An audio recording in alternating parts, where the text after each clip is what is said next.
Kitu gani alikuwa anazungumza? Alikuwa anazungumza kitu hichi hapa. Samsoni alikuwa na Mungu na alikuwa na nguvu za Mungu ndani yake. Zile nguvu za Mungu alizokuwa nazo ndani ndizo zilizokuwa zinamfanya Samsoni awe tofauti na watu wengine. Haleluya. Na tunaona baada ya upande wa kuzimu walivyomtumia Delila kwa namna ya kumwangusha Samsoni, kwa namna ya kuiba vitu kwa Samsoni, na wakafanikiwa. Haleluya. Kwa hiyo unapokuwa na Mungu, unapokuwa na nguvu za Mungu ndani, maana yake wewe unakuwa tofauti na watu wengine. Wewe unakuwa sio wa kawaida. Haleluya. Unakuwa sio wa kawaida. Biblia inasema kwa njia ya wokovu pekee tunampokea Yesu, tunamkiri Yesu kwa kumpokea. Unavyompokea Yesu anakaa ndani yako. Anapokaa ndani yako, maana yake wewe unakuwa wa tofauti. Haleluya. Sasa nataka nikuonyeshe siri iliyoko kwenye nyayo kupitia mifano ya Biblia. Tutatembea katika mifano mbalimbali. Haleluya. Mfano wa kwanza tutaanza kutembea kwenye kile kitabu cha Yoshua. Kwenye kile kitabu cha Yoshua 2 mstari wa kwanza na wa pili. Naomba ukipata nafasi soma. Yoshua 2 mstari wa kwanza na wa pili. Biblia inasema kwamba Yoshua akatuma watu, akatuma wapelelezi wawili kwa siri waende kuipeleleza Yeriko. Biblia inasema wakafika Yeriko, wakafika kwa kahaba mmoja Rahabu, wakakaa hapo. Neno la Mungu linasema kwamba mfalme wa Yeriko akapelekewa taarifa kwamba kuna watu wawili wameingia, wamefikia kwa Rahabu. Haleluya. Sasa kuna kitu ambacho nataka nikuonyeshe hapo. Kitu ambacho nataka nikuonyeshe hapo, sauti iliyoko kwenye nyayo. Sikiliza, wale watu waliopeleka taarifa kwa mfalme wa Yeriko kwamba kuna watu kutoka Israeli wameingia hapa kwetu.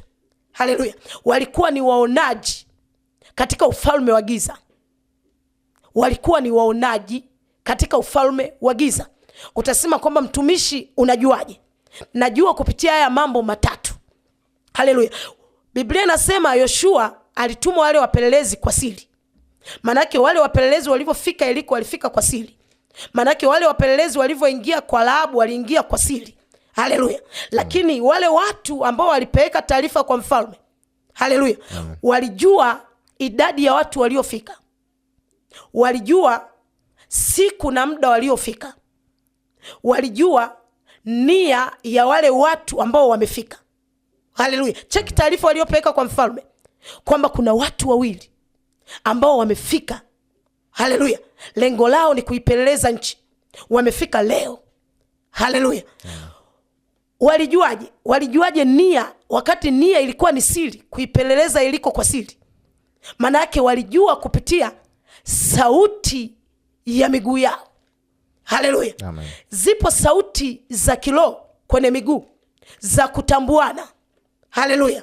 Nasema hivi, mahali popote unapofika, haleluya, iwe ni mtu wa Mungu, ufalme wa giza wanajua kwamba kuna mtu amefika. Haleluya. Iwe ni eneo la biashara, umefika katika kufanya biashara, wanajua kuna mtu amefika katika eneo letu kufanya biashara. Haleluya. Iwe ni mahali pa kuishi, aidha ni nyumba kupanga, wanajua kuna mtu kwenye mtaa wetu amefika. Wanajua kupitia nini? Wanajua kupitia sauti ya kiroho iliyopo kwenye miguu, iliyoko kwenye nyayo. Haleluya. Na hao wapelelezi walivyofika kwa siri, manake ufalme mwingine wakagundua. Walivyogundua wakapeleka taarifa kwa mfalme kwamba kuna watu ambao wamekuja kuipeleleza nchi yetu, wamefikia kwa Rahabu. Wakajua na muda waliofika, wakajua na siku waliofika, wakajua na nia yao kufika pale.